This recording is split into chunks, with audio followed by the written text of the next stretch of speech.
This videotape is designed for educational purposes only. The information it contains should not be used for treating a health problem or disease, nor should it replace the expert care and advice of a qualified physician. When breast cancer patients receive a diagnosis of recurrence or metastasis, they often need as much or more encouragement and support as they did for their original diagnosis. This video tells the stories of 5 women and how they and their families coped with recurrent or metastatic breast cancer. First, they told me about the breast cancer, and a couple of weeks later, after they do the bone scan and all the different tests, that's when they told me about the metastasis. And it was a surprise for me, because since they was telling me that my lump was negative all the time until they removed it, until I had the lumpectomy. So I wasn't expecting it to be metastasized nowhere. It was really a surprise. I started to feel that maybe I would simply be plagued with constant recurrences, and that at the same time I was given a gift of awareness, or maybe simply just learning to tune into my body more and pay attention and question every little feeling. And that has helped me, I think, be a little, to find a distance from the emotional response each time, because I feel that I'm part of the team. I'm scouting, and to really find what's there, I strive to not be afraid to see it. I thought it was a reoccurrence, and I was absolutely undone, because I felt that meant that I had cancer in my body. Therefore, this was, I guess the attractive way of putting it is, this was the kiss of death. And I went to a different surgeon, because my surgeon, for the first time, had retired. And he explained that it wasn't the same at all, not the same breast, not the same type of cancer, and the whole experience was very, very different. And I think that's one of the things about cancer that still makes it difficult, is that you don't really know when at one point you cross that line and now you're looking at a limited amount of time in your life, and when it's just a chronic disease. And you don't really know when it's going to come back. You get it under control, you do what they tell you to do, and then you go about living your life, and then all of a sudden someone comes along and pulls the rug out from underneath you and you start all over again. I really went to God in prayer for my metastases, because it was 3 years later that it was found, and it was in my lymph nodes. And so originally when I was diagnosed, I wasn't upset. I didn't have a concern, really. I just felt that, you know, it was going to be okay. Even though they gave me a very poor prognosis, I felt that everything was going to be okay. And when I was diagnosed again, I just said, well, we're really going to have to go to God in prayer, because I don't want this to be repeated. I didn't look at death. I didn't feel that I was going to die at this time or originally when I was diagnosed.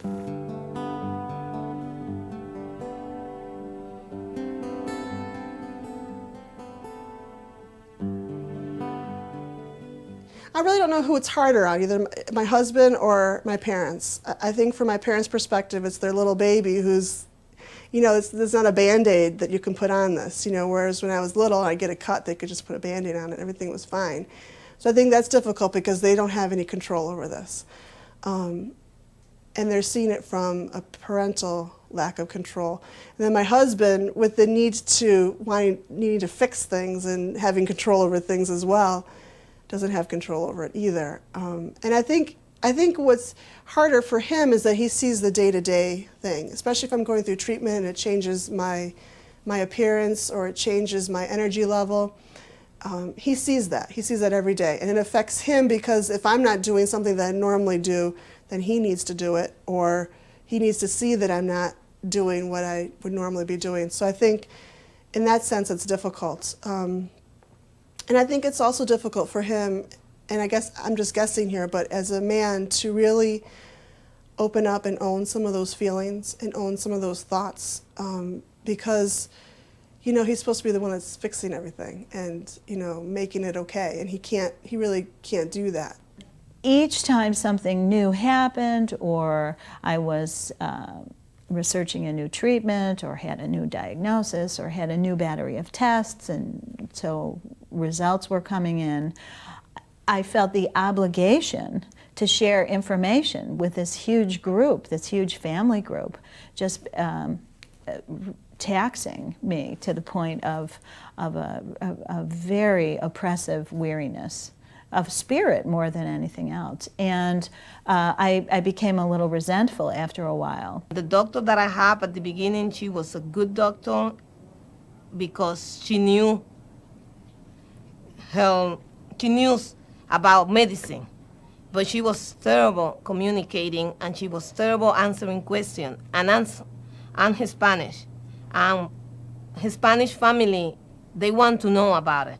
So every week, my brother, one of my sisters used to go with me, and she had to answer questions, and she used to get upset. One day I had to tell her, look, that's my family, they're gonna keep coming with me, and you're gonna have to answer to them. My daughter, when I was diagnosed, she was only 8 months old. And so when I was metastasized the first time, she was only like 3 years old. So my daughter didn't have a concern initially because it just didn't faze her that mommy was sick. Mommy had been sick ever since she's been born. But my other son, it did affect him when I was re-diagnosed with the cancer, and his behavior changed. He became worried, he became concerned, and we saw a lot of changes in him. My son is a constant amazement to me. When I lost my hair the first time, he shaved his head.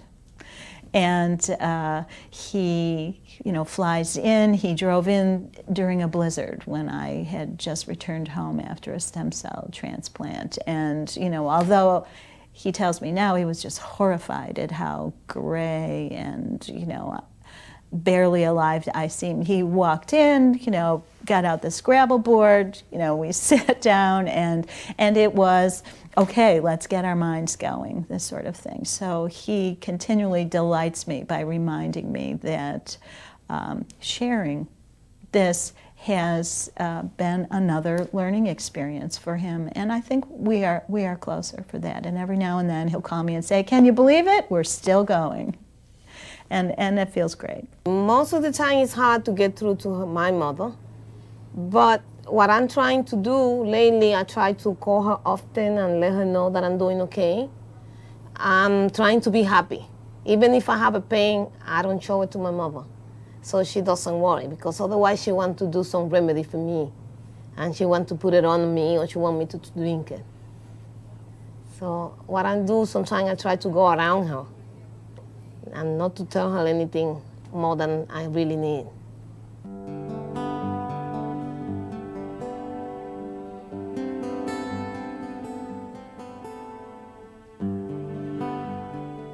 I have learned to think about the cancer and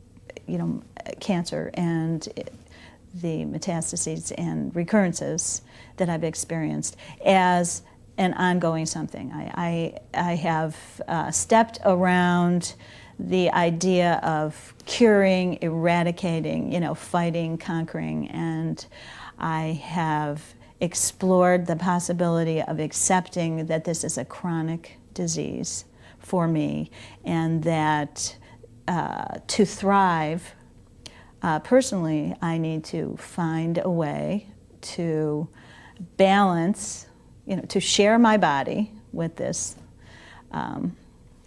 whatever it is, and to balance as best as I can.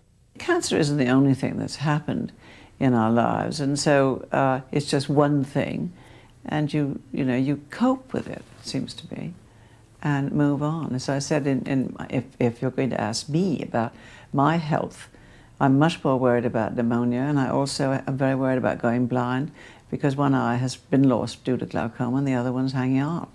So those are serious things as far as I'm concerned. in all of my early Sunday school days, and my grandfather was a Baptist minister, so I grew up in a very religiously oriented family and community, and spent a lot of time thinking about these intangibles. And music was a very big part of the family as well.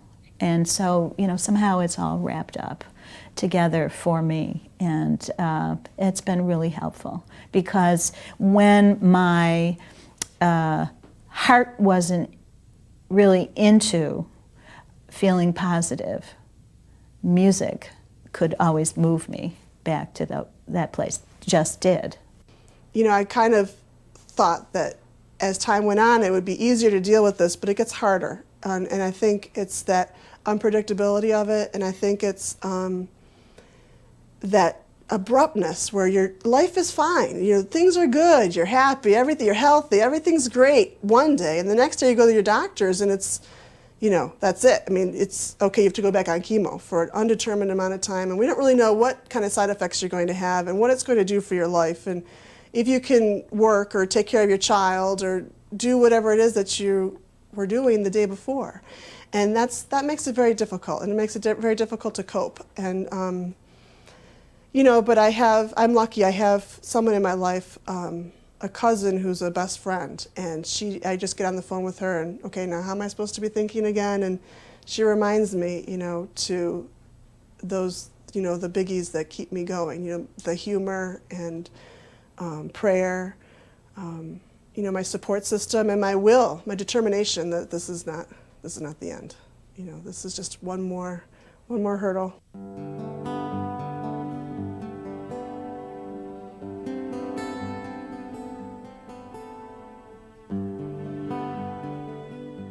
When the first recurrence came, I have to say I buzzed out for a while, and I took some time off. I took a leave of absence, and I simply pondered what I would do. And also, at that time, I thought about dreams that had been rustling around in the recesses of my mind, and what I might have done to continue or to change my career. And so then I would have to say that the first recurrence encouraged me to just leave my present job and try to rediscover what had inspired me to be a musician. That's my vocation.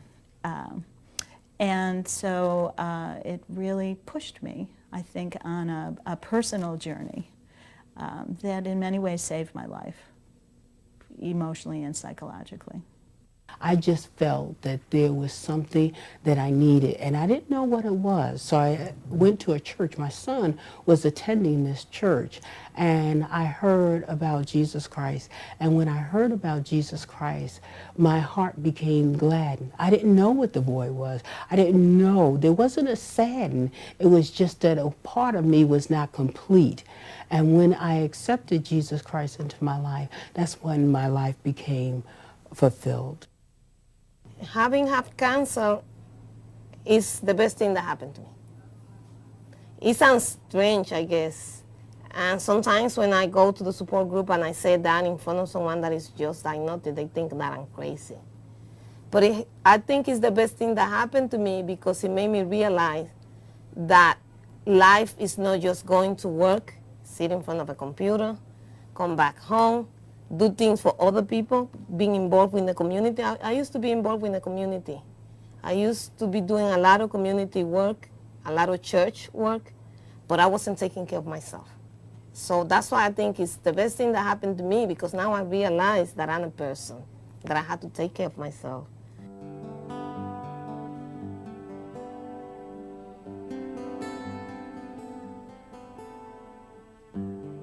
A lot of my friends are having their children go to kindergarten for the first time, and they're all saying, "Oh, I'm going to cry so much when I see them get on that school bus," and I really don't think I will. And part of that is because of my personality, and part of it my husband really hit on the other day when he really kind of said it very poignantly, and he said, "You never thought you were going to see her get on that school bus. I'm going to be just so thrilled to tears that I saw that,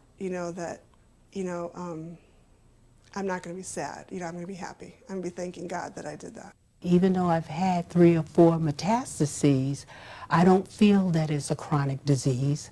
I don't feel that I should look at my disease as being incurable or looking at it as being a death sentence. I look at the possibility that the Lord will heal me and that 10 years from now I'll see my daughter graduate or be in college. I am very encouraged that I have this illness because it's brought me closer to God, and with this I'm strengthened each and every time that I am diagnosed. I envisioned this decade starting at age 40 as the next chapter for me in my personal growth and development. And so the cancer diagnosis and really what has been 10 years of constant new diagnoses, because I would say every 2 years there's been a recurrence of some sort, has just demanded that I live in the moment. And because of my nature and my dreams, it has encouraged me to seize each moment and to just go for things, not second guess myself, and not procrastinate. No time.